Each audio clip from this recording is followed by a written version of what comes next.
Hi, I'm Steve Jimenez with Fit and Fearless Krav Maga, along with Heath Jones. In this segment and the segments following, we're going to go over some self-defense techniques. What we're going to be doing is we're going to go over gun, which is one of the most feared attacks, and it's called RCAT. It's redirect, control, attack, and take away. That's the acronym. That's the order that we do the defense. It's redirect, control the weapon, attack the assailant, take away the weapon. Give me your money. Here, take it, and then hopefully they'll walk away.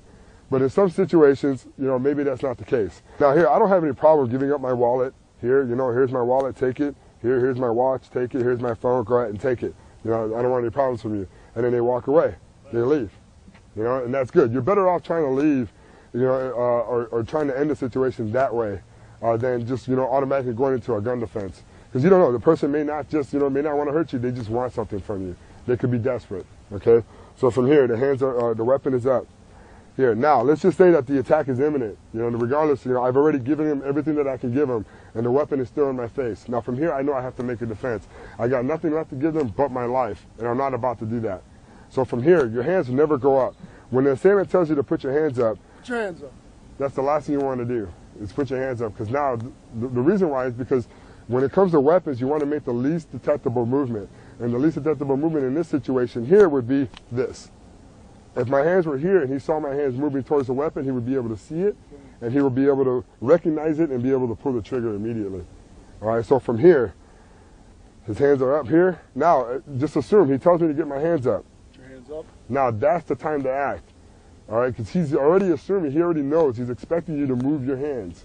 So that's the time to go for the weapon and redirect. So from here, redirect here, hand comes up, control and attack. This is the RCAT, redirect, control, attack, attack, attack, come down here, hand here, break, take away, the weapon is mine. Come down. This is the control part. Remember, we had RCAT, we had redirect. I've redirected the weapon. I've controlled the weapon right here. Hand comes down right here, up underneath. This assuming that the weapon is on a flat surface, on a table, I'm going to grab the back where the hammer of the weapon is.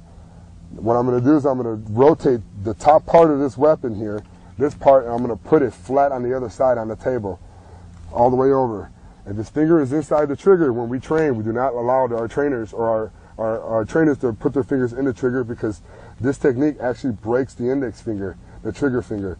So from here, if you can imagine, the finger's inside the trigger guard, you're going to take this flat part of the weapon all the way over. You're going to turn it 180 degrees. Here, breaking the finger. Now I'm doing it real nice and slow because I like Heath. I don't want to break his finger. But when it's done in a rapid motion like this, it's going to snap the finger and break it. Now, once we do that, we must bring it back 180 degrees, because if his finger is in there, now it's broke, but it's also a limb that's inside the trigger that can prevent me from pulling my weapon back.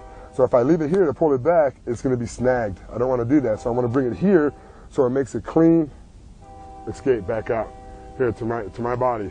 Now I've got the weapon.